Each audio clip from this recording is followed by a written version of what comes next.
A planet's lifeblood. Have you ever stopped to think about water, really think about it? It's pretty amazing stuff. You drink it when you're thirsty after playing basketball, you swim in it at the pool on a hot summer day. It falls from the sky and waters the plants in your garden, helping your mom's tomatoes grow big and juicy.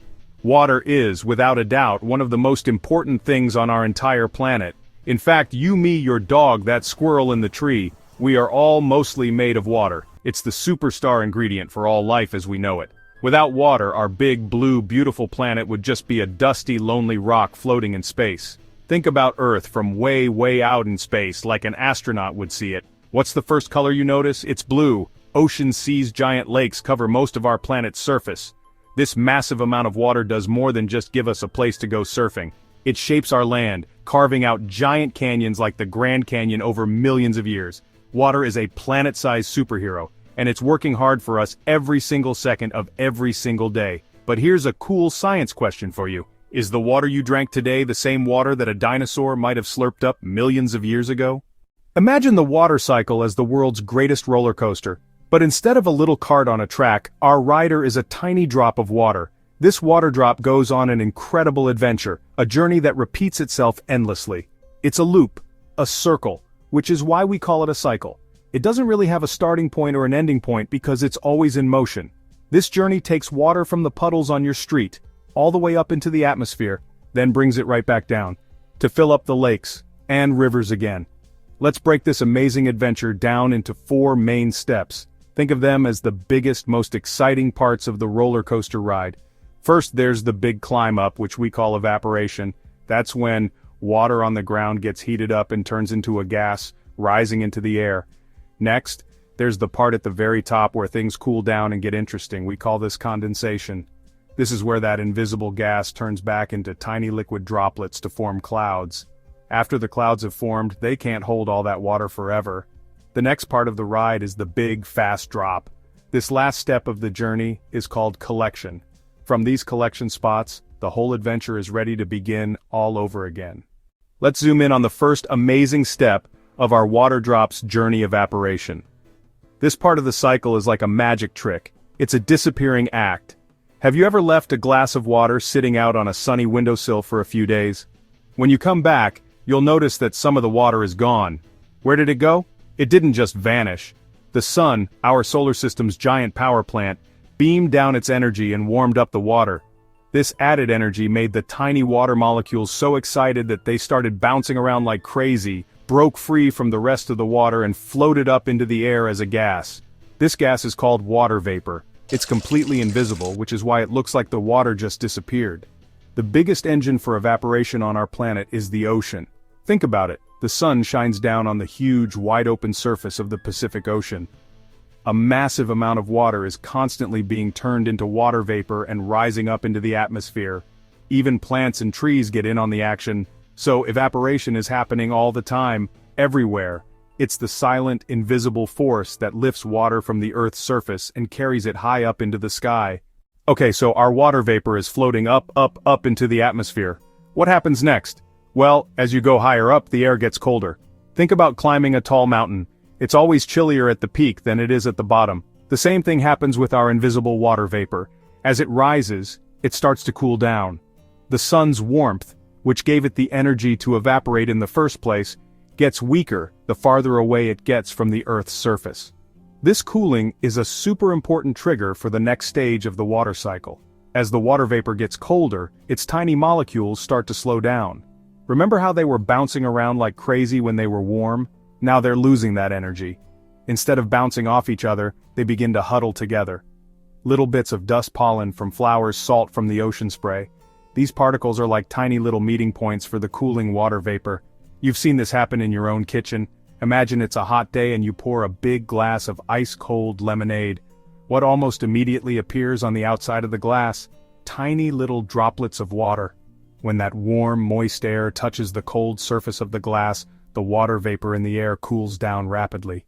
Now we get to the really beautiful part of the water cycle, making clouds. All those tiny water droplets that formed through condensation don't just hang out by themselves. One droplet joins another, then another, then another. Soon you have millions, then billions, then trillions of these tiny droplets all gathered together in one spot high up in the sky.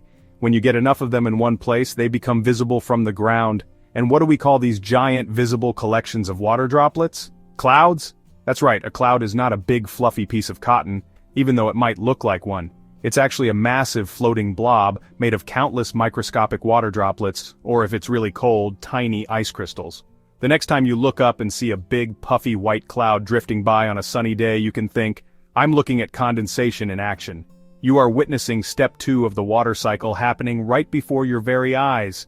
Different types of clouds form at different heights and temperatures, which is why we see so many shapes and sizes, from thin, wispy cirrus clouds to big, towering cumulonimbus storm clouds. Think about a foggy morning. When you walk through fog, you can feel the dampness on your skin and clothes. So condensation is the master artist of the atmosphere. Our clouds are now floating in the sky, full of tiny water droplets. But they can't just hold that water forever.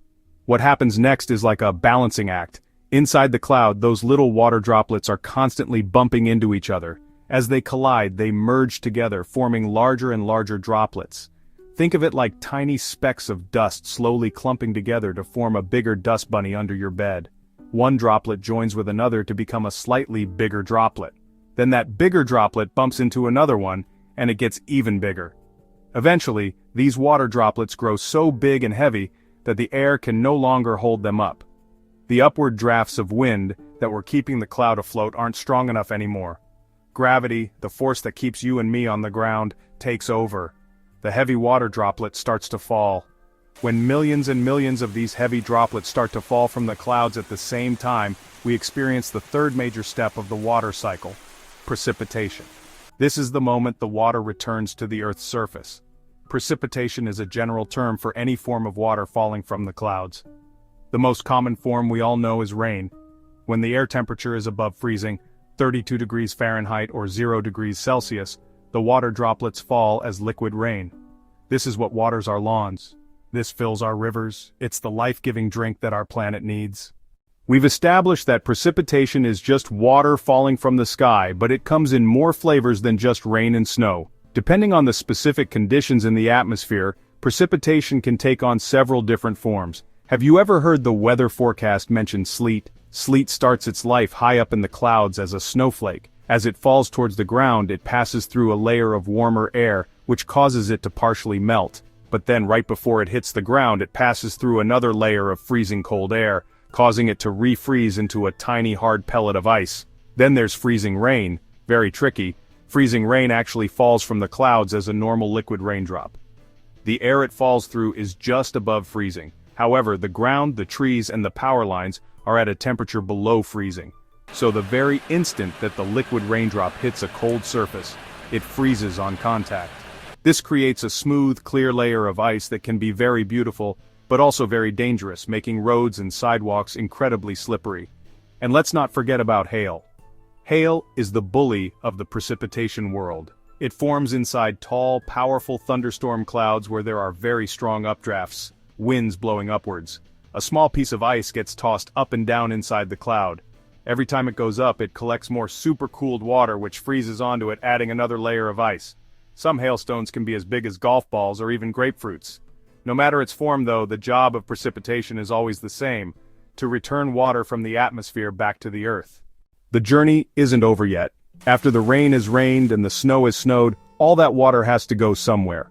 This final stage of the cycle is called collection. The earth gathers all the water that has fallen from the sky and gets it ready for the next round. A lot of this water lands directly in large bodies of water. Rain falling over the ocean goes right back into the ocean. Some of it lands on hills and mountains and, thanks to gravity, starts to flow downhill. This is called runoff. Runoff trickles into small streams which flow into larger creeks which merge into even larger rivers. These rivers are the planet's highways, carrying water across the land to the ocean. Not all water runs off into rivers. A large portion soaks into the ground. Infiltration. It seeps through soil and between cracks in rock. This water, called groundwater, can stay underground for a very long time. People dig wells and pump this filtered water up for homes and farms.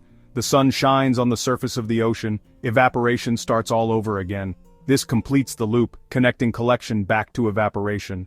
So, we've taken a wild ride with a drop of water. We've seen it evaporate into the sky. It condenses into a cloud. It precipitates as rain or snow. Then it collects back in the ocean, ready to start again. But why does all this matter? Why is understanding this cycle so important? The water cycle is basically the engine that runs our entire planet. It's the delivery system for the most essential ingredient for life. Every plant depends on the water cycle. The tallest redwood tree, the smallest blade of grass in your yard. Think about the food you eat. The corn used to make your tortilla chips, the wheat for your bread, the apples you have for a snack. The water cycle irrigates farms naturally, with rain. The water cycle also cleans and distributes fresh water. The water cycle also shapes the world around us. It even helps regulate our climate by absorbing heat energy near the equator. It's a planetary life support system. Understanding this cycle helps us appreciate just how precious water is. It's our job to be good stewards, to keep it clean. And now, you're in on the secret. Science is cool.